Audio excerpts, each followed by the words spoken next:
Hi, good morning here. Valerie Milano, the Hollywood Times and Aspiring Magazine. And I'm so happy to have our guest here. And I'm going to have her introduce herself. Thank you so much. I'm Alice Lowe, and I am the writer, star, and director of Timestalker. I'm a triple Yes, threat. I think that's what they call me. love it. Thank you so much again for being with us today and talking about your film a bit. Time travel stories can be tricky. How did you approach crafting a narrative that jumps through different eras while staying cohesive? Well, that was the challenge, I think. I mean, I'm really greedy, and I just was like, why have one era when you could have seven? And that was what I wanted to do. I wanted it to be like a smorgasbord of eras. But I mean, at one stage when we were developing it, someone was like, have you thought about having a sort of time travel device that helps her jump between these worlds? Because actually it's reincarnation. And how do we get from one life to another? And I was like, oh, should we have a time travel device? And then I thought, no, because we've got editing. And I think we'll just use editing. Yeah. Because I think that is time travel, isn't it? All films that we watch are time travel in a way. So once I sort of made peace with that, I kind of went, I'm just going to let the audience catch up as we jump around in time. And hopefully, it's one story, even though it's several different eras. So where are you right now? I am in the Cotswolds in the UK. All It's right. absolutely freezing. Is it freezing? Picturesque. Yes, it is. It's icy. There is a frost this morning, but it was very beautiful. But yes, I'm dealing with cold weather at the moment, but it's not too bad. Okay. So getting back to the film, were there moments on the set where your instincts as a director clashed with your instincts as an actor? And if so, how did you navigate that? I mean, by the time I'm sort of on set, I've put all the stuff to bed about, oh, that's the train going through the valley. Sorry. It's Oh, a bit of sweet. setting the scene for you there. Yeah, right. I'm calling from the past. Um, I think that, when I start acting, I sort of put the writing thing to bed. That's done. And I kind of really like improvisation as well. And, had this fantastic cast who are very multi-talented and funny and interesting. And I wanted to kind of improvise and loosen it up. So really, once I'm directing, it's an exercise in letting go a little bit. I'm the opposite of a tyrannical director that's like, I've got these details and it has to be exactly this. I'm the opposite of that. I kind of plan, but my plan is a plan B, and I'm hoping we get something better on the day. And really, I just want to collaborate with creative people.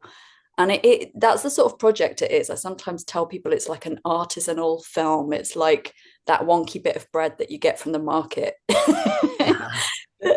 That wonky sourdough loaf that someone spent hours over making by hand. It's not a supermarket product, it's kind of wonky and got nubbly bits, and it's interesting and strange, and that's because it's a handmade project by individuals. There's no AI was involved.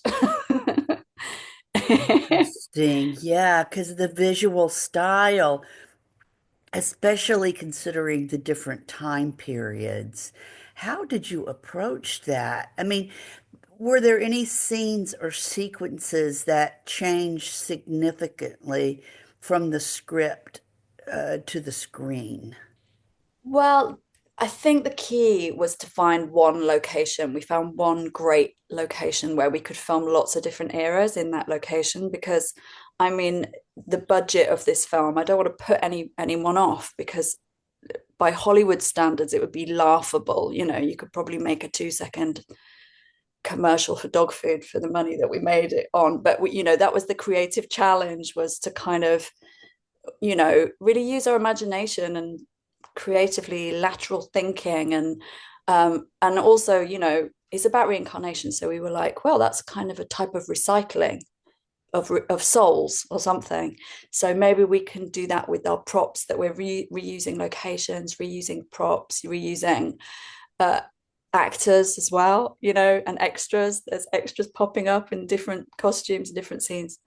And that was kind of the fun of it. I think once, you embrace it as being part of the project, it was enjoyable, it's part of the theme of the project. So, I mean, sometimes it was a bit of a sense of like, where are we going to film this? Like, how are we going to make this look Victorian? And sometimes it literally would be like, there's a church over there. Should we see if we can film in front of it? And literally we were working in that way, Yeah. which I love. It's quite 60s way of making a film, which is those filmmakers are what I aspire to. That was kind of what got me excited about cinema, is 60s and 70s filmmaking. So to me, it's a real privilege to be able to be as spontaneous and creative and organic as that. Because once you get into really big budgets, there's much more control.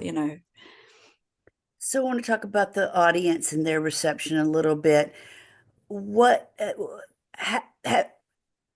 this were there the surprising reactions were there to the film, the audience? Yeah, I mean, the reactions always, it puts a smile on people's faces, because even though there's darkness in it and there is death, it's almost like a who killed Kevin sort of scenario where she comes back. So I think once you realize that death is not death within the film, it becomes quite light and playful. And, I did a bit of research into Buddhism and reincarnation for the film. And I think there's a sense of like a surprise. I wrote it during lockdown, really, and several years of like a really tough time for everybody and for the world globally.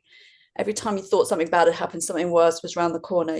And I really just wanted to make something that I felt had a sense of levity to it, but like, things will be okay in the end. Like there's a sense of sort of playfulness to it, even though there's very dark stuff happening in it as well. So yeah, I just wanted it. I just didn't feel like making a super heavy film. So if people want to think deeply about it, there is that element. There is a lot in there about, I think, creativity and pursuing things that are bad for you, and uh, fantasy. I think fantasy dangerous for us, especially in the industry that we're in. Like, you're chasing a crazy dream, and sometimes that can be bad for you Yeah. in many ways. Well, we're talking about the concept of fate and reincarnation and how it plays a big role in the film. What message are you hoping to convey about destiny and personal growth? Um, I guess for me, it's about a sense of self-acceptance, really, because it's a very flawed heroine. She's a very flawed character. And I think even the audience go through a journey of sort of finding her slightly annoying. She's very self-centered. She's self-obsessed, but at the same time, a lot of the problems, the reason she's self-obsessed is because she's got problems, and there's sort of a sense of forgiveness and realizing that everyone's just trying to improve their fate. Every single character in the film is trying to make life better for themselves, and it's hard to change. It's hard to stop making mistakes.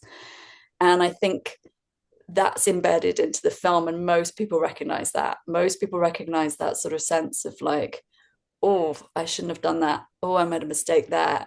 That I keep making the same mistakes again and again. And just being able to forgive yourself for that. And, how long do you cancel someone if they're a bad person? Her husband is not a particularly nice character, but even he has a form of redemption because he's living over hundreds of years. And it's just that I wanted with the film to kind of get a sense of perspective on life, that um, we're all going to die in the end. So, what's important, what really matters. Um, and a sense of just like, we're all just one person, and your hopes and dreams are really important. They're important to you, even if they're not important to everybody. So um, it's worth holding on to the hopes and dreams and holding on to your identity. And I feel like that's something that, we used to have one person making a film, which is what I do. I'm an auteur, I suppose. I don't know, it's a dirty word these days, isn't it, an auteur? But, you know, for me, artwork is really important because it preserves something about human identity and our personalities, our dreams, our fantasies, our memories.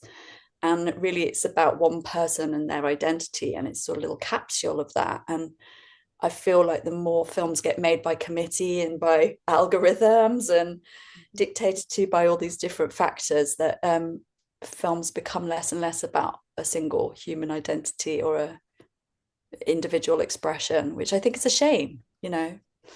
Um, I could ramble for hours about it.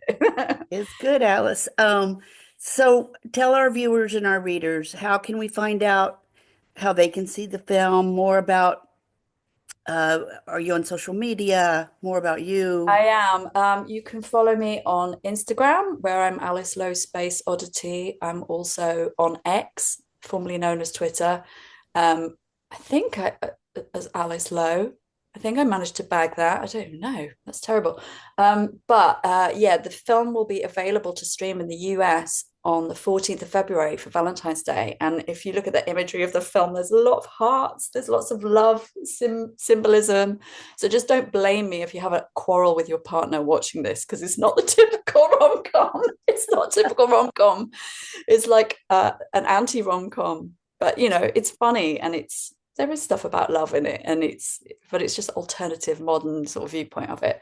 But yeah, you can watch it on Valentine's Day. You can Google it. Time Stalker. I always like to call my films by things that are very Googleable. You're not going to find many other things called Time Stalker. So There you you'll go. find it. And what do you have in the works? Anything? I have another two films coming up, which I'm writing at the moment. And what else? I still act as well. I'm, appearing in a couple of independent films. I'm directing a Agatha Christie for Audible, which is always fun. Um, yeah. Okay. So, but yeah, go to my social media. I sometimes my head spins with what I actually the different hats I have to wear because I forget what I'm doing sometimes. I'm like, oh yeah, I've done that as well. When did I do that?